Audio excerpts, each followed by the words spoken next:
आज की जो टॉक है उसमें बेसिकली 3 ही मेन एजेंडास हैं हमारे। एक तो ये कि मैं अपने बारे में थोड़ी सी ब्रीफ इन्फॉर्मेशन बताऊंगा। दूसरा कि मैं पर्सनल स्टेटमेंट के ऊपर उसके जो की पॉइंट्स हैं उनको हाईलाइट करूंगा। और अगर हमारे पास टाइम बचा थोड़ा सा तो शायद हम एक आधा सैंपल जो है उसको रिव्यू भी कर लेंगे, साथ साथ बच्चों को रिव्यू भी करवा देंगे और एंड पे जो है वो क्वेश्चन एंड आंसर का सेशन होगा एक। तो मेरा बैकग्राउंड ये है कि मैं 2014 में हमने अप्लाई किया था और आजम अली शेर और मैं जो हूँ हम लोग एक ही बैच से थे। और 2015 कोहॉर्ट में हम लोग अमेरिका गए थे। मैंने पीएचडी आयोवा स्टेट यूनिवर्सिटी जहाँ मैं डिप्लॉय हुआ था। तो डबल मेजर के साथ पीएचडी है मेरी प्लांट पैथोलॉजी में और जीआईएस एंड रिमोट सेंसिंग के साथ स्पेशलाइजेशन है। I graduated in 2019 and I came back and nowadays I am working as a freelancer data scientist. Personal statement Fulbright application के लिए जो की कंपोनेंट्स होते हैं उनमें एक उसका जो पिलर है मेन वो पर्सनल स्टेटमेंट भी होता है। पर्सनल स्टेटमेंट जो है वो एक ऐसी स्टोरी है जो आप अपने बारे में बताते हैं अपने आप को मार्केट में सेल करने के लिए। अब ये जॉब मार्केट भी हो सकती है और एकेडमिक जो एडमिशन मार्केट है जिस तरह के हायर एजुकेशन है स्पेशली इन द यूएस। तो बेसिकली आपका टारगेट जो है वो एकेडमिक मार्केट है। आपके पास आप लोग सीवी लिखते हैं। सीवी में आप अपने हर चीज़ बताते हैं, आप अपनी एजुकेशन, आप अपने आपके पास जितने भी स्किल्स हैं, आपकी पब्लिकेशंस हैं, आपने कोई कॉन्फ्रेंसेस वगैरह अटेंड की हुई हैं, आपने वर्कशॉप्स की हुई हैं, आपने वॉलंटियर किया हुआ है, तो वो ऑलरेडी सीवी में है। लेकिन पर्सनल स्टेटमेंट जो है अब आपने उन्हीं सभी चीज़ों को आपने शो करना है in the form of a story. So it basically pertains to summary of skills, experiences, achievements, and activities. But now you're going to write it in a story form. ये बेसिकली दो main questions होते हैं जिनको personal statement जो है वो cover करती है।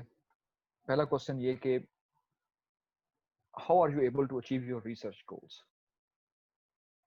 आपने जब अपनी स्टोरी बतानी है तो आपने उसमें ऐसी चीज़ों का जिक्र करना है जो ये चीज़ शो करती हो कि you will be able to complete your programme.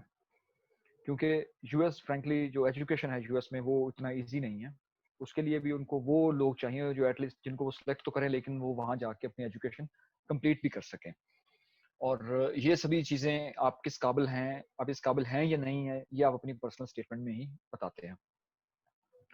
पहला पॉइंट उसमें होता है कि आपकी एजुकेशन, आपने ब्रीफ टच जो है वो अपनी एजुकेशन के बारे में देना होता है कि एजुकेशन आपने कहाँ कहाँ से हासिल की और किस किस फील्ड में है और क्या वो एजुकेशन इनफ होगी आपको अपना गोल या आपका जो टारगेट है यूएस जाने का वो अचीव करने में या नहीं। दूसरा होता है कि अगर आपके पास कोई वर्क या प्रोफेशनल एक्सपीरियंस है तो वो किस टाइप का है। अगर तो वो आपके स्पेसिफिक फील्ड के मुतालिक है और जो कि ऑलरेडी आप उसको टारगेट कर गए हैं या आपका फील्ड है तो वेल एंड गुड। क्योंकि वो आपको आपके जो हायर स्टडीज हैं उसमें उसको फुलफिल करने में बहुत ज़्यादा हेल्प करेगा। मिसाल के तौर पर एक स्टूडेंट है वो पर्सनल स्टेटमेंट या उसका फील्ड ऑफ स्टडी जो फ्यूचर में है या इंटरेस्ट जो है वो माइक्रोबायोलॉजी है। और अगर वो यहाँ पे उसने कोई इंटर्नशिप कर रहा है किसी ऐसी जगह पे कि जहाँ पे वो लैब्स में काम करते हैं, माइक्रोबायोलॉजी से रिलेटेड वर्क करते हैं, तो वो उसको उसको लाजमी लिखना चाहिए क्योंकि ये वो चीज़ है या ये वो प्रैक्टिसेस हैं, ये वो एक्सपीरियंसेस हैं जो आपको आपकी जो फर्दर एजुकेशन है उसमें हेल्प आउट करेंगे। सिमिलरली अब ह्यूमन साइंसेज में, पब्लिक हेल्थ में या वेटमेड में अगर आपका फ्यूचर इंटरेस्ट जो है वो एपिडेमियोलॉजी में है और आपके जो आपने करंट एजुकेशन ली है उसमें आपके क्वांटिटेटिव स्किल्स जो हैं इसमें डेटा एनालिटिक्स है, डेटा विजुअलाइजेशन है और इससे रिलेटेड जो फील्ड है जिसमें आपको डिफरेंट सॉफ्टवेयर है अगर आपको उन पर डाटा रन करना आता है, डाटा एनालाइज करना आता है तो ये आपका एक प्लस होगा। मतलब ये वो चीज़ें शो कर रही हैं कि आपके पास एक तो आपका फ्यूचर इंटरेस्ट भी है उस चीज़ पे और दूसरा ये है कि आपके पास एक बैकग्राउंड है, आपके पास एक प्रैक्टिकल एक्सपीरियंस भी है। तो ये बहुत ज़्यादा हेल्पफुल हो सकता है जिसको मजीद आप वहाँ जाके पॉलिश कर सकते हैं लेकिन वो अल्टीमेटली जो है वो बहुत ज़्यादा हेल्पफुल होगा आपके टारगेट्स को अचीव करने में। और एक और जो इम्पोर्टेंट उसका पर्सपेक्टिव होता है वो है कि आपका स्पेशल इंटरेस्ट, कि आपका स्पेशल इंटरेस्ट जो है आया कि वो उस फील्ड में है और वो अगर अगर तो है तो वो कैसे आपको प्ले कर लेगा एक रोल कि आप अपने जो ऑब्जेक्टिव्स हैं उनको अचीव करें। स्टूडेंट्स जब बैचलर्स करते हैं तो बैचलर्स के जब उनको फाइनल बैचलर्स कंप्लीट करने के तक जो है उनका एक माइंडसेट बन चुका होता है कि आगे उनका इंटरेस्ट किस जगह पे है। हमारे यहाँ तो लाजमी नहीं कि ऐसा ही होता हो, क्योंकि हमारे यहाँ तो स्टूडेंट्स का मोस्टली जो मेजोरिटी जो मैंने देखा है वो ये टच होता है कि अगर उनको एडमिशन मिलना चाहिए, अब रैंडमाइजली उनको लैब्स में भेज दिया जाता है मास्टर्स में। एटलीस्ट एग्रीकल्चर फैकल्टी में तो यही होता था। अब बाकी फील्ड्स का मुझे इतना आइडिया नहीं है, लेकिन जितनी हमारे यहाँ तादाद है या जिस तरह की लैब्स हैं, रैंडमाइजेशन आई थिंक वैसी ही होती होगी। तो लेकिन फिर भी अगर आप पीएचडी के लिए जा रहे हैं और आपने मास्टर्स किया हुआ है यहाँ से, तो मास्टर में आपका एटलीस्ट एक इंटरेस्ट बन चुका होता है। लोग जिस तरह है जो लैब्स का काम करते हैं उनका लेट्स सपोज के इंटरेस्ट हो जाता है फर्दर एडवांस बायोइन्फॉर्मेटिक्स में, मॉलिक्यूलर बायोलॉजी में, इस तरह जो फील्ड में काम करते हैं उनका एग्रोनॉमी में, हॉर्टिकल्चर में, सॉइल साइंस में, तो उनके आगे फर्दर जो एडवांस फील्ड्स हैं, रिमोट सेंसिंग है या मॉडलिंग में, तो वो अपना इंटरेस्ट एक बिल्ड कर लेते हैं। तो ये जो इंटरेस्ट जो है अगर इसके साथ थोड़ी सी प्रैक्टिकलिटी आपका फील्ड में या कोई ऐसा एक्सपीरियंस आपका लग जाए तो this is well and good, क्योंकि वो चीज़ आपको आपके गोल जो है जो आपके इंटरेस्ट है उसको अचीव करने में बहुत ज़्यादा हेल्प करेगी। और एक दूसरा इनके अलावा एक मेन पिलर जो है वो होता है कि आपका पास्ट इवेंट जो है या कुछ ऐसे इंसिडेंट्स आपकी लाइफ में हुए, कोई ऐसा वाकया हुआ कि जिस या एजुकेशन में या आपके ड्यूरिंग यूनिवर्सिटी करियर और ड्यूरिंग योर आपकी जो डोमेस्टिक लाइफ है या आपकी प्रैक्टिकल लाइफ है उसमें कोई ऐसा वाकया हुआ या कोई ऐसा इंसिडेंस हुआ कि जिसने आपको एक आपकी जो फ्यूचर इंटरेस्ट है उसका रुख एक जानिब मोड़ दिया। तो ये लाजमी ये बहुत अच्छी चीज़ है, और अगर ऐसा कोई वाकया है तो आपको लाजमी उसमें लिखना चाहिए। अभी मैं खुद भी मुझसे लोग काफ़ी क्वेश्चन पूछते थे, तो मैंने यूट्यूब पे अपना एक छोटा सा चैनल बनाया। मैं अपने वीडियोस जो भी मुतल्लिक जितनी इन्फॉर्मेशन मैं दे सकता था मैंने उसमें सारी डाल दी। अब उसके बाद लोग स्टूडेंट्स जो हैं वो मुझे सेंड भी करते हैं ऐसे। आजकल तो खैर मैं काफ़ी ओवरवेल्म हूँ, काम काफ़ी है मेरे पास, तो मैं नहीं रिव्यू कर रहा किसी के एसेस। लेकिन स्टार्ट में मैंने डजन्स ऑफ एसेस जो है वो मैंने उसको रिव्यू किया। तो उसमें मैंने एक चीज़ जो स्टूडेंट्स को देखे थे कि स्टूडेंट्स जो हैं वो मेंशन तो कर देते हैं कोई ऐसा वाकया, लेट्स सपोज के किसी के फादर की डेथ हो गई है, लेकिन अब उसको उस चीज़ से अपने आपके फ्यूचर इंटरेस्ट से आप रिलेट स्टूडेंट्स जो हैं वो रिलेट नहीं कर पाते। तो मैं हमेशा उनसे मेंशन करता हूँ कि अगर आपके वाक़ये में आपके स्टोरी में कोई ऐसा वाक़या है, जिसने आपको लाइफ़ को मुतासिर किया है, लेकिन आप उसका कनेक्शन जो है वो बिल्ड नहीं कर पाते आपके फ्यूचर इंटरेस्ट के साथ।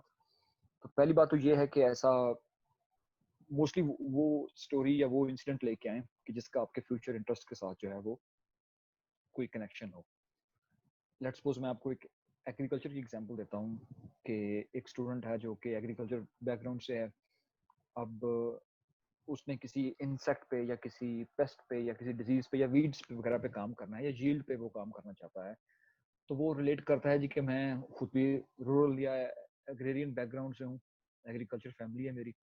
और मैं अपने फील्ड्स में भी देखता हूँ कि चीज़ों को किस तरह जो है वो इंसेक्ट्स या जिस तरह ये पेस्ट हैं ये कैसे क्रॉप्स को डैमेज करते हैं, या कुछ सालों से ज़मीन में एक अनसीन सी चेंजेस हैं, लेके हम हर चीज़ तो वैसे ही इनपुट जो है वो वैसे ही डाल रहे हैं, खाद भी वैसे ही है, स्प्रे भी वैसे ही है, सीड भी वैसा ही है, ज़मीन भी वही है, लेकिन प्रोडक्शन कम होती जा रही है। तो ये वाक़या जो है ये मुझे इन्फ्लुएंस करता है कि मैं अपनी फ्यूचर रिसर्च जो है ना वो इस फील्ड में फर्दर कि जहाँ की वो डायरेक्शन देता है। तो ऐसे वाक़यात जो हैं वो आपको बहुत ज़्यादा ये प्लस होते हैं। दूसरा ये होता है कि जिस तरह एयर पोल्यूशन है, एयर पोल्यूशन की वजह से किसी की फैमिली में किसी को साँस की प्रॉब्लम हो गई या अपने कोई ऐसी इंजरी या कोई ऐसी डिजीज लाइक होगी तो उनकी डेथ होगी, तो बंदा जो है घर का ही जो फर्द है वो अगर बच्चा जो वो पढ़ रहा है तो वो उससे स्टोरी बिल्ड कर सकता है कि this makes me to like research in this specific area of like air pollution और एयर क्वालिटी वगैरह वगैरह। अब इस तरह की जो लॉ से हैं वो लॉ की एग्जांपल दे सकते हैं, जो वाटर एनर्जी से हैं वो उसकी एग्जांपल दे सकते हैं, जो डिजाइन से हैं वो उसकी एग्जांपल दे सकते हैं, टू नेम अ फ्यू। तो यही यहाँ पे मेरी सजेशन होगी कि अगर आपके पास कोई ऐसा वाक़या है जिससे आपकी स्टोरी लिंक होती है और आपका फ्यूचर इंटरेस्ट भी उससे वो उससे लिंक करता है, तो मस्ट ऐड दैट। बाकी अब आगे छोटे-छोटे पॉइंट्स होंगे कि आपकी स्टोरी जो है वो एंथुसियास्टिक हो, कि उसमें पता चले कि आप वाक़ई एक्टिव हैं और आप डेलिब्रेट हैं, आप पैशनेट हैं जाने के लिए और हायर स्टडीज़ और जो आपका फ़ील्ड है उसके लिए बहुत ज़्यादा क्यूरियस हैं। कंसाइज हो और नेचुरल हो, उसमें कोई चीज़ बनावट नहीं, कभी झूठ नहीं बोलना चाहिए और आपको ना ही झूठ लिखना चाहिए, क्योंकि इंसान की डेफिनेटली ज़िंदगी में कोई ना कोई ऐसा वाक़या तो आता है। अगर वो लोग भी तो हायर स्टडीज़ के लिए बाहर जाते हैं, शायद जिनके पास कोई ऐसा इंसिडेंट ना हो, तो इसलिए आपको नेचुरल रहना चाहिए और वही जो लिखना चाहिए जो आपकी लाइफ में या उससे रिलेटेड चीज़ें हुई हैं। फिर एक चीज़ आती है कि आपको क्रिएटिव होना चाहिए, क्योंकि ये एक बहुत ज़्यादा क्रिएटिव कंपोनेंट है। क्रिएटिव कंपोनेंट इस लिहाज से है कि आप जो इन्फॉर्मेशन सारी दे रहे हैं, उसमें 70 टू 80% इन्फॉर्मेशन आप अपनी सीवी में साथ डेफिनेटली आप अटैच करेंगे और आपकी सीवी भी उसी लिहाज से देखी जाती है। लेकिन आपकी स्टोरी, आप वो चीज़ जो सीवी में नहीं बता सकते, जिसमें कि आपकी एजुकेशन कैसे रोल प्ले कर सकती है, आपकी प्रोफेशनल एक्सपीरियंस जो है वो कैसे रोल प्ले कर सकता है, आपका जो इंसिडेंट है, जो हमने रिसेंटली अभी पॉइंट जो डिस्कस किया है, वो कैसे रिलेट कर सकता है टू फुलफिल योर अचीवमेंट्स और to fulfil your futuristic goals. अब वो आपने हर चीज़ जो है वो आपने अब पर्सनल स्टेटमेंट में ऐड करनी है। तो इसलिए ये क्रिएटिव कंपोनेंट है। वेल रिटन होना चाहिए। वेल रिटन से मुराद ये है कि वो क्लियर हो, कंसाइज हो, इजी टू अंडरस्टैंडेबल हो। क्योंकि जो लोग आपके एसेस पढ़ते हैं वो लाजमी नहीं कि आपके वो फील्ड में एक्सपर्ट हों। वो माइट भी इंजीनियरिंग से हो, आपने अगर बायोलॉजी पे लिखा है, अगर आपने इंजीनियरिंग पे लिखा है, माइट भी आपका ऐसे जो है वो किसी बायोलॉजिस्ट के पास बैठा हो या किसी ऐसे बंदे सोशल साइंटिस्ट के पास बैठा हो। और वो भी स्टूडेंट्स यंग ही होते हैं जो रिसेंटली अमेरिका से ऐसा ग्रेजुएशन करके वापस आए होते हैं। तो पहले हमें ये चीज़ें नहीं पता थी, लेकिन अब जो है चूंकि अब हमारे दोस्त जो हमारे साथ पहले ग्रेजुएट कर रहे तो उन्होंने ये सर्विसेज दी हैं, तो इसलिए हमें इन चीज़ों का जो है वो आइडिया है। सो इसीलिए आज से मैं आपको ये रिकमेंड करता हूँ कि थोड़ी सी क्रिएटिविटी शो करें, वेल रिटन हो, उसमें ग्रामेटिकल एरर ना हो, सेंटेंस स्ट्रक्चर आपका अच्छा हो। मैंने अभी पाकिस्तान में आके जितने भी रिव्यू किए उनमें से शायद एक, अगर मैंने 20 एसेस रिव्यू किए इन टोटल, तो एक ऐसा किसी स्टूडेंट का ऐसे था कि जो बहुत अच्छा लिखा हुआ था कि उसमें ग्रामेटिकल मिस्टेक इतनी नहीं थी और वेल पॉलिश्ड था ऑलरेडी। एंड आई होप कि उस स्टूडेंट ने जो है वो ऑलरेडी काफी सारे लोगों को वो मतलब कि उसको दिखा लिया हुआ था। तो यही है कि वेल रिटन। और अगर आप ये समझते हैं कि शायद ये पहली अटेम्प्ट में आप लिख लेंगे तो बहुत कम है, ये हमेशा रफ से चीज स्टार्ट होती है क्योंकि क्रिएटिविटी है। तो आपको चाहिए, अगर आप इस साल के लिए अप्लाई कर रहे हैं तो आपको बहुत अर्ली इसको थोड़ा थोड़ा पैराग्राफ डेली बेसिस पे लिख देना चाहिए। और स्टार्ट में जो है वो तो बहुत ही ज्यादा आपका जो ऐसे वो लेंथ हो सकता है, लेकिन आहिस्ता आहिस्ता फिर आप खुद से जब उसको टाइम देंगे, खुद से रिव्यू करेंगे तो उसका कट शॉर्ट करेंगे।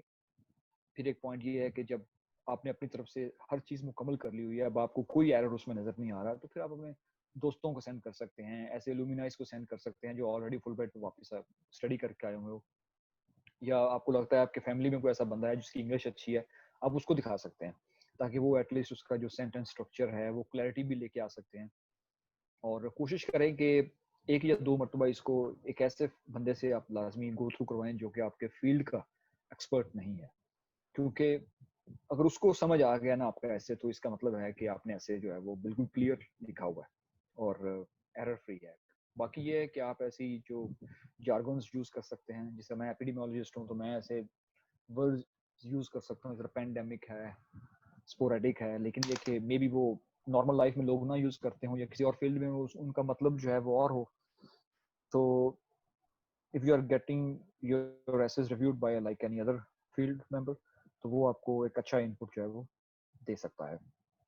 बाकी इंस्ट्रक्शंस को लाजमी फॉलो करें, क्योंकि हमारे दौर में ये था कि पहले तो पेपर बेस्ड थी एप्लीकेशन, और आई होप कि वही इंस्ट्रक्शंस होंगी, लेकिन उसमें उनका जो उन्होंने, आई थिंक अभी तो एडिटर वो आपको अलाउ नहीं करेगा कि आप साइज चेंज करें या फॉन्ट चेंज, वो तो ऑटोमेटिकली होगा। लेकिन वर्ड्स का ख्याल रखें, ना बहुत कम हो ना कट शॉर्ट हो, तो ना ही बहुत ज़्यादा वर्डिंग हो कि वो उसको एक्सेप्ट ही ना करे। तो अगर आप उन्होंने लिमिट ऑलरेडी आपको बताई हुई है तो, और आपने अगर साइट पे ऑलरेडी इनको लिखा हुआ है, तो आप उसको अकॉर्डिंगली, लेट्स सपोज के 750 वर्ड्स है या 800 है या 1000 वर्ड्स हैं, तो कोशिश करें कि उससे नीचे नीचे आप रहें, ज़्यादा ना करें, क्योंकि उनकी इंस्ट्रक्शंस को फॉलो करना ये भी एक फिलोसफी होती है कि ये बच्चा जो है वो इंस्ट्रक्शंस को फॉलो करता है या नहीं। तो ये एक सेपरेट पॉइंट था उसके लिए। बाकी मेन चीज़ ये है कि डोंट प्लेजराइज। और मैं अक्सर लोगों को बात करता हूँ कि अमेरिका में जो प्लेजरिज्म की पॉलिसी है वो बहुत ज़्यादा सख्त है। हमने ऐसे लोगों को देखा हुआ है जिनको पहले सेमेस्टर में भी वापस कर भेज दिया जाता है, क्योंकि उनको पता नहीं चलता कि वो कॉपी पेस्ट कर बैठते हैं कुछ चीज़ों को।